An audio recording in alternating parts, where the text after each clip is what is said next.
Hello and welcome to Virtue's annual podcast with me, Ross Henderson, the boy, Jack Duval, and Ross me. White as well. You fucking stole my intro, you dick.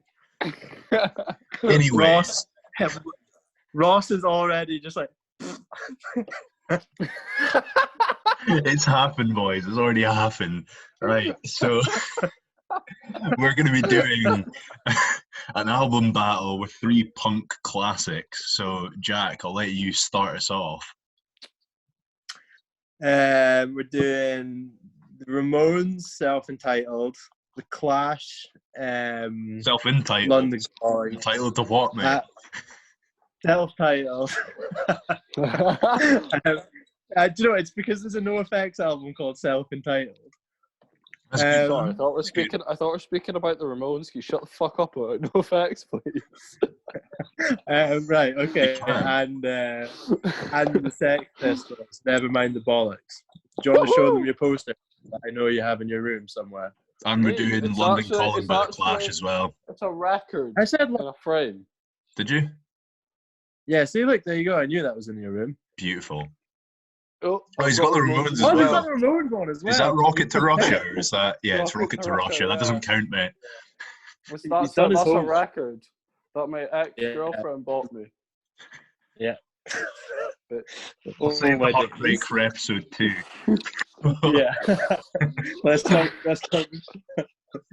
Right, Ross, start us off. Right, so we'll get us started off. So I would say, like, the Ramones one, it jumps out at you because, like, Blitzkrieg Bop is probably, like, one of the most iconic songs of all time, like, not just in punk. Like, it's just... And that's like the first track. That's like the first track on the album as well, isn't it? Blitzkrieg Bop. Yeah. Like, it's a massive sort of statement, you know? Like, it's sort of poppy, but it's got that edge to it as well. Yeah. You know? Yeah, I feel like that's definitely. I feel like the Ramones one's definitely the most influential in a lot of ways, and the way is like, you know, like pop punk bands like today still sound like that first Ramones album. Yeah, they still follow that same formula of just like sort of back to basics, you know. Ramones started punk rock. Ramones started punk rock. Yeah, you think so? They called themselves rock and roll, and they got labelled punk rock in newspapers and shit. They never saw themselves as a punk band until they got labelled that. Because what's the start? Because how did the Ramones album come out like 4 or 5 months earlier than the Sex Pistols one? Theirs was 76. Pistols was 77. Yeah, Ramones were out before Pistols. Yeah. And the Ramones speak about the Pistols, but they don't. I don't think they just saw them as like, what the fuck are they, sort of thing. Yeah, it was kind of like the Pistols were inspired by what was going on, like the CBGB scene in New York, and then Malcolm McLaren got them together in that. It's funny because I don't really think anyone in the Ramones really gives a shit about who was first, them or the Pistols, but the Pistols always seem to go on about it. Yeah. I mean, it's just classic Lydon, isn't it? Yeah. He's always got to have an opinion on something. It's all just about image and that for them, whereas I think the Ramones genuinely were just giving the kids, as they say, what they wanted, whereas the Sex Pistols, it was a statement, it was a point that we're trying to prove. Yeah, we're going to say it was a... The Ramones didn't have that. When you listen to the Ramones songs, it was like rock and roll, but it was something different. Then the Sex Pistols songs was fucking... Yeah, exactly. Sex Pistols is just such a big statement to make. Political, so much shit they've said is all like offensive. It's all got to offend someone. It's all shock value. Like that's what they tried to do in stage as well, and like on TV when they swore on TV in that Bill Grundy show, you know. Yeah, but I feel like I'm always surprised because I think like when you hear the Sex Pistols and look at what they were singing about on that album, like it seems really British, but like when you when you listen to any punk band, like maybe let's say more modern punk band, like the American ones and stuff, they always list the Pistols like super high up there. Like that album was massive in America, in the States as well. Yeah, that's something that is quite understated because it is thought of to be like quintessentially British because he's singing like Cockney accent, you know. And it's something And that, it's shit. yeah. It's shit that a lot of it's about. Like, of course, he's got to be seen sort of British if he's singing about the Queen. Yeah, It's exactly. like Yeah. shit that exactly. it's Totally shit British. that affects people in this, country and in that country. It's not really stuff that affects people in America. Yeah. Like it's totally different laws. It's totally different rules. Different society. Yeah, but that's why I think it's interesting that it had such a big impact in America. Whereas, like, if you look at the Clash one, like, I don't think the Clash one is, you've got a load of, like, the kind of more modern bands, like, that take a lot of that Clash influence from, like, London Calling, like Rancid, just all the kind of ska bands and stuff. Yeah, but, like, taking that sort of rockabilly and reggae influence in. Yeah, for sure. But I don't think the Clash went over to the States as much as the Pistols did. As in, like, Well, they sold out huge shows in the States. The Clash, they were massive. Yeah, no, I know. But I'm saying, like, I don't think the longevity's been. No, yeah, definitely, I agree with you on that. Been as much as the Pistols. Yeah. What are your favourite songs on the Ramones record?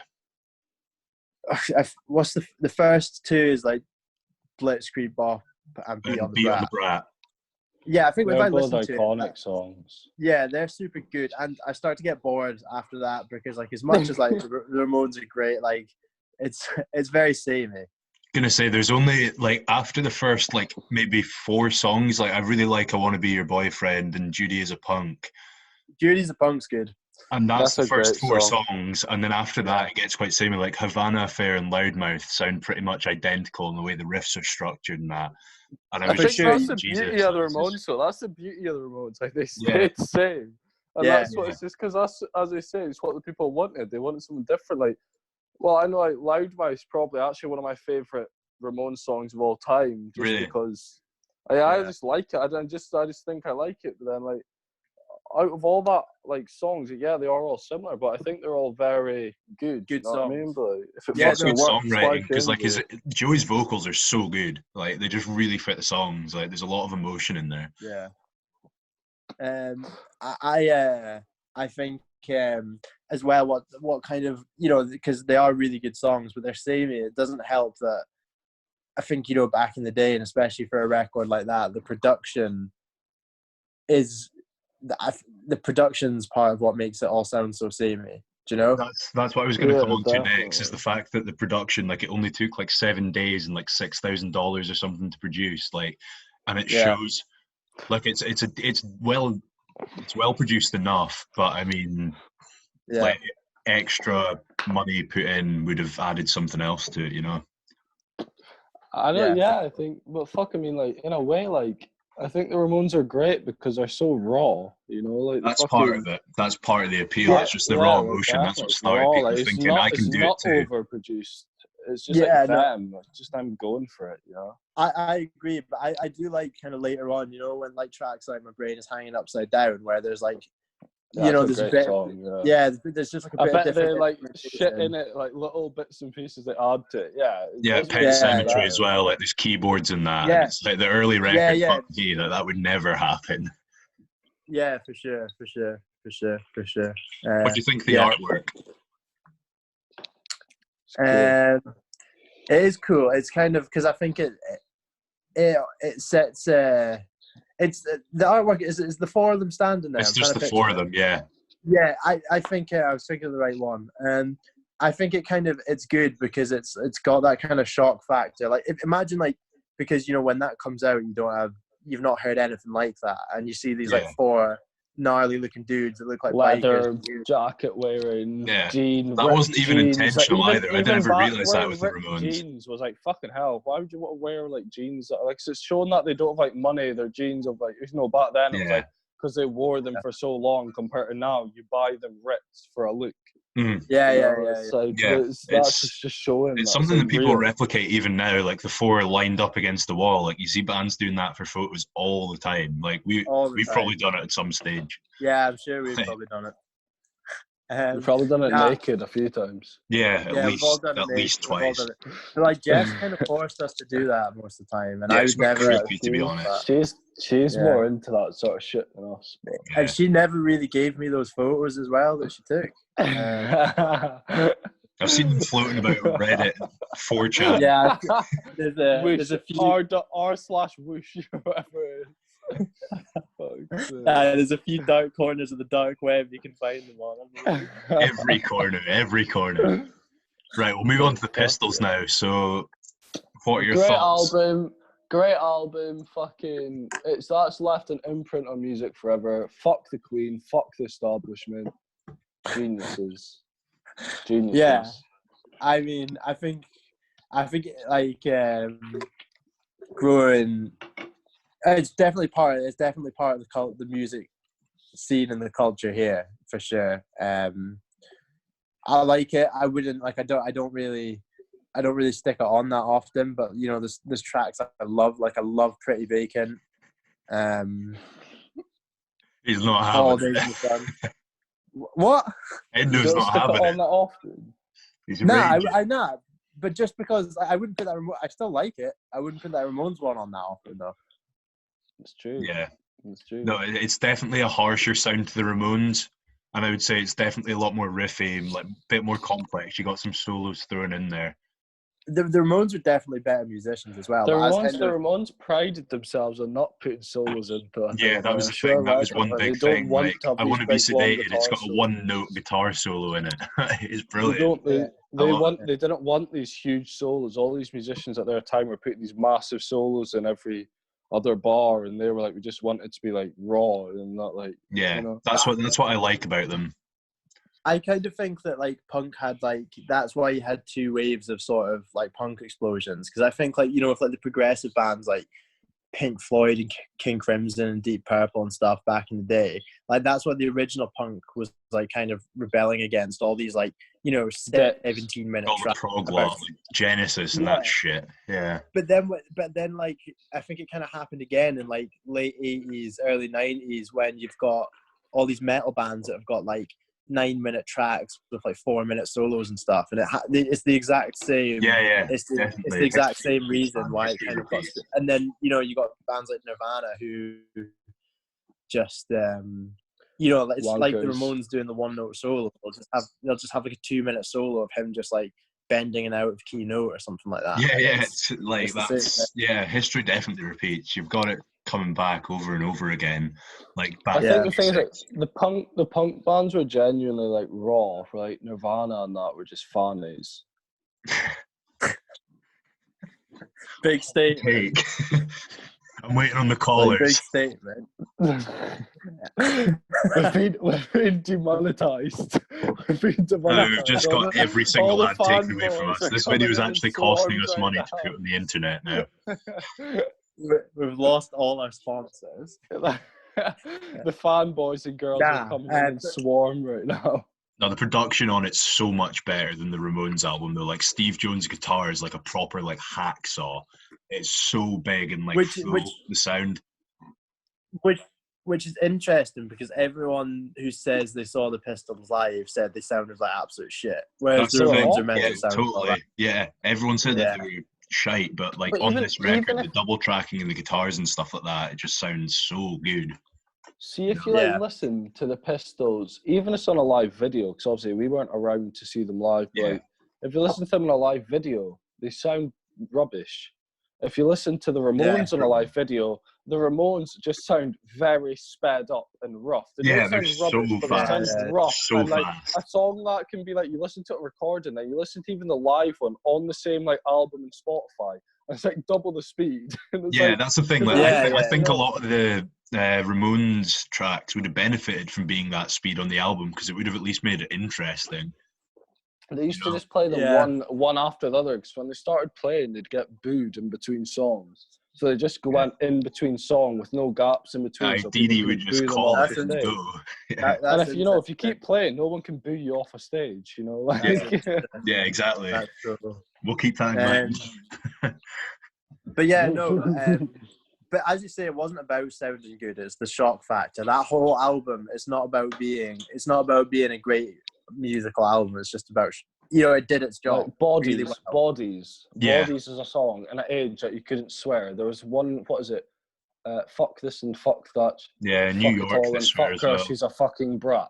In a song Yeah. back then, you're not allowed to swear. That's about like 5 F words in a minute. Yeah, Or that's 20 great. seconds. Like Lydon's, EMI. the fact that Lydon's singing but not singing as well, like that's something that hadn't really been established back then either.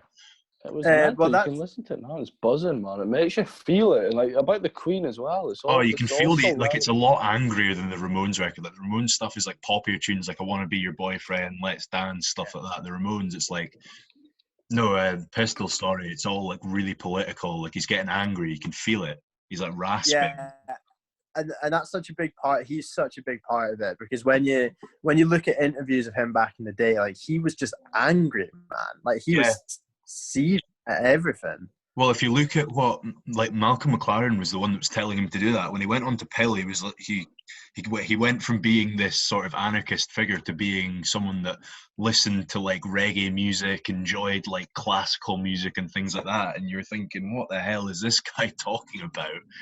Yeah. So, John Lydon sold out, but then, so, you know, he did sell out, but then at the same time, if you go, like, as he says about it, once you're young, once you get older, your mindset sort of changes, you know, and of course, totally. Like when you he's at mature. the age. He's at the age, he doesn't care. Whatever anyone thinks about him, he doesn't care, so he wants money. Like, you know, like... I totally, I think it's like the punkest thing in the world to just do what you want. Like, if somebody's going to be like, I'm going to give you $500,000 to do a butter advert. I'm like, I don't care what people are going to say. I've got to move to America. See you later. I'll take my $500,000 and run with Exactly. it. I don't care. Yeah, exactly. It's like, you're going to care what some 14-year-old says about you on like a subreddit. Yeah, saying that you're being a sellout for doing a butter advert. Like, I mean, you either do what enjoy you my want lure and pack, not man. care, or you like. Isn't like some people genuinely do sell out. Like, say Sid Vicious in the band, he didn't sell out because he died. G.G. Allen didn't sell out because he died. None of them have got to sell out because they're gone. You either die and not sell out, or you're going to eventually be said by someone that you've sold out. You know, like exactly. Someone's always going to view it from that point of view. Someone's always going to say that you've sold out. It's kind of embarrassing when you see the guys at like 40, 50 who still have that proper hardcore mindset. They just seem like big children. Like, do you know what I mean? And it's just like I just think it's a bit embarrassing.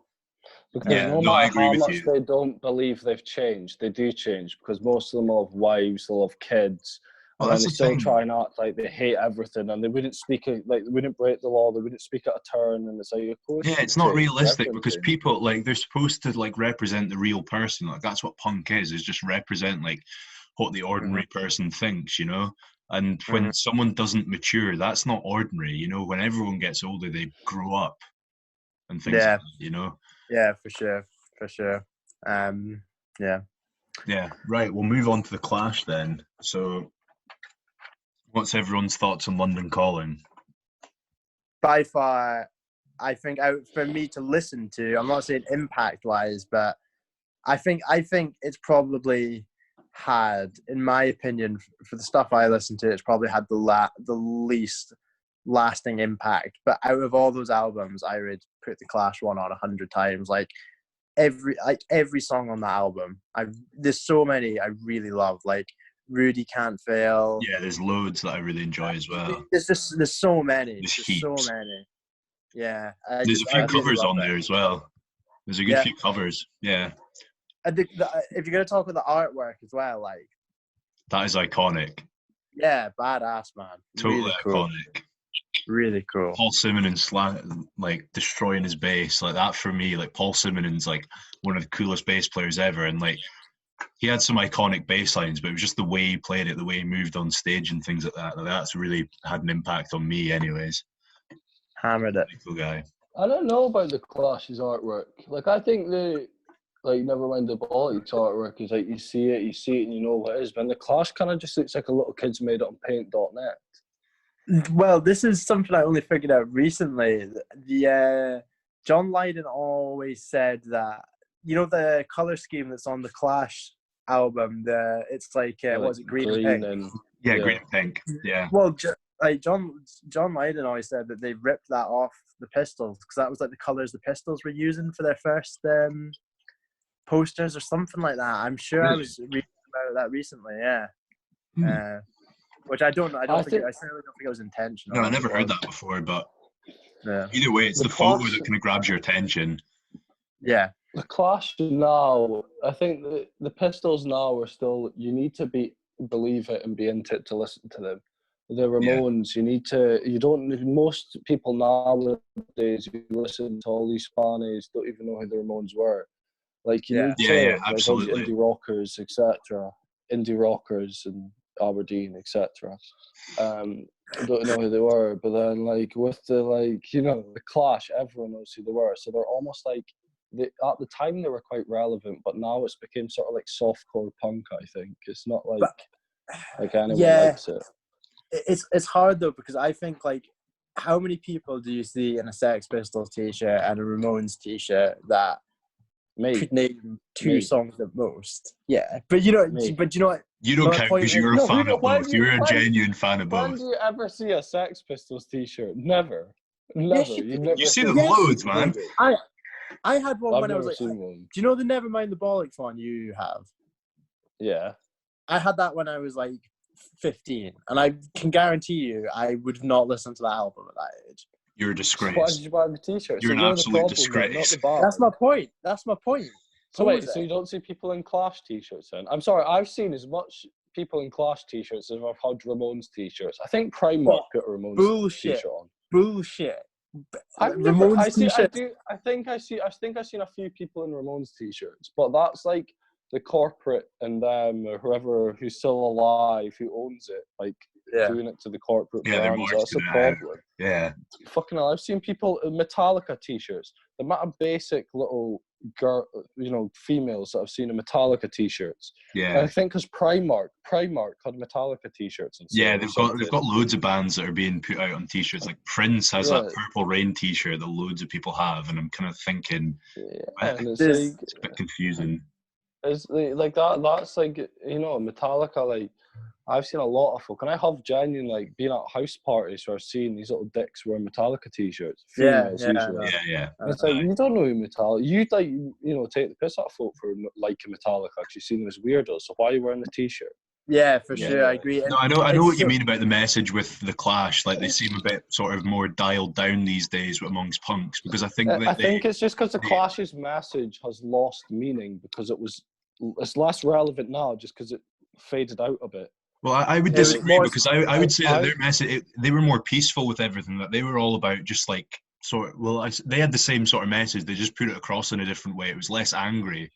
No, the first two albums were angry, man. Well, yeah, but this one, I'm talking about this one here. Like, it's more. Yeah, London Calling was chill, but like the White Riot. True. Well, that's still sort of, I don't know. Maybe it's just the way it's played, or maybe it's just the luck of the draw. Who gets more, recognition or whatever. I wouldn't say they're close to being as angry as the Pistols, because you can almost see like Lydon spitting in the mic. And maybe it's the fact to do with like Joe Strummer's portrayed in the, like, he was genuinely like just such a nice dude with like all his fans and everything like that. Like, they went about it a different way. Like, it was less about the fear factor. It was more about just being genuine with everyone. They snuck fans into their gigs for free, like through the bathroom windows and stuff. Yeah, because they were living what was it? Joe Strummer was living in squats and stuff, wasn't he? Yeah. Like, he came from a really privileged background as well. He was in boarding school, and then he started living in squats and stuff, and people had to go at him for that because he wasn't genuine. Yeah. But so he isn't genuine then? He's fake. Well, no, because he went there out he went there out of choice. Because he wanted to pretend he was genuine. No, because he genuinely did it. He was wanting to see what it was like from the other half, and he went out his way to portray it. If you were privileged, would you not be privileged? Yeah, I'm kind of with Hendo there. Like, people don't. He's a moron then. Like, the punks weren't living in squats because they wanted to be. Because they had no money. They were on council estates like everyone else. At that time, if you were a working class person, but then he obviously, if he's privileged and moved in a squat, he's just a fucking idiot, because why would you do that? No, it's true. But I think I see it as more like he wanted to find his own way without anyone else's help, see, like, become the normal man, see it from their perspective. I don't think, when I see an interview, as much as like I think Joe Strummer was like a really cool guy and he was like a really peaceful guy, like, I don't think when I look at like interviews of like John Lydon, and I've read one of his autobiographies. I think he's done a couple, and like when I watch stuff about Joe Strummer, neither of them come across as massively intelligent to me. Do you know? In that way. No, like, I can understand. Like, not particularly insightful or anything. Yeah, but which is mad because they caused literally like a revolution between them in music. Yeah. You know? No, it's almost two schools of thought. I think Lydon was kind of the destroyer, and Strummer was more the negotiator. That's the way I see it.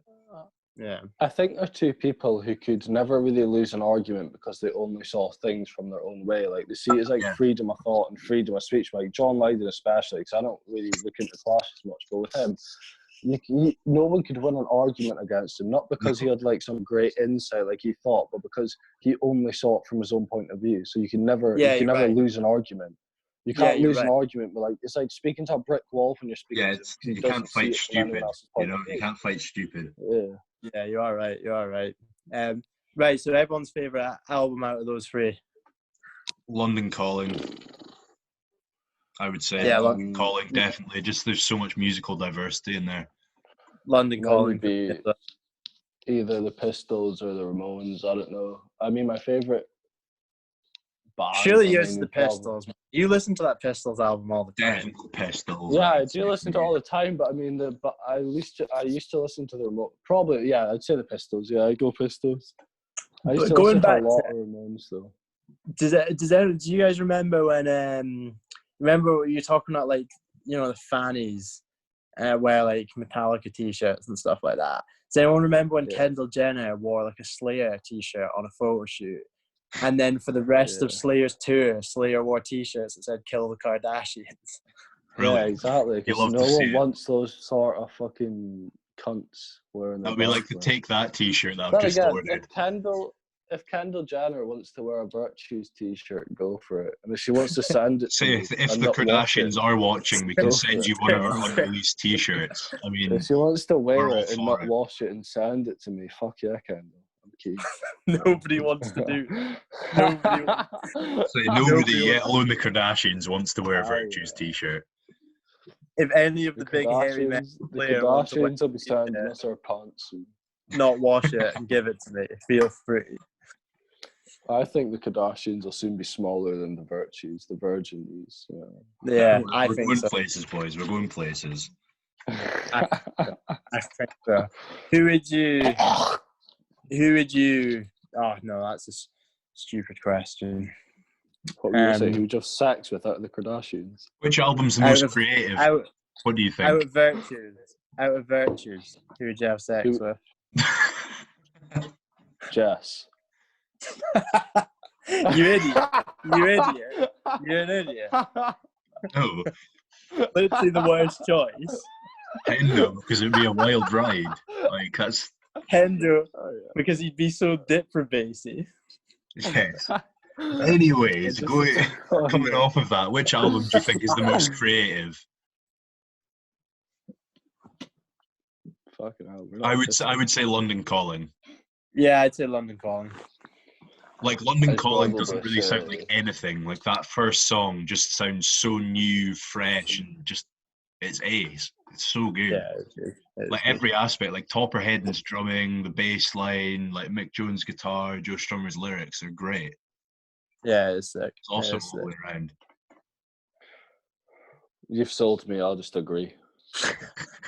We've converted him. He's going to be wearing a Clash t-shirt for our next shoot. He's on board. I like the Clash. No, he's going to have the Strummer mohawk and everything. No, I mean, as a band, well, there's a much better, like, Chaos UK has a much better mohawk than the Clash will ever have. Jesus Christ. Like... Which brings us on to our next question. Who has the best mohawk in the punk scene? Who has the best mohawk from before we were alive? Arguably me. Yeah, definitely Jack when he actually had hair. I had a gnarly mohawk once, and I had to spike it because we were going to Riley's, the pool club, with my brother, and I didn't want to look like a fucking idiot. Yeah, you probably just did the opposite because it's filled with Brexit old men with no hair. You should have got the mohawk. Get beaten up for being a homosexual. So, in conclusion, Hendo hates posers and me and Jack love the Clash. So, stay tuned for the next episode. We're not really For sure what that's going to Megabus be. Megabus Mawit will be the Christmas. Special Peace guest. and love from Virtues. Side of a hoose Mawit.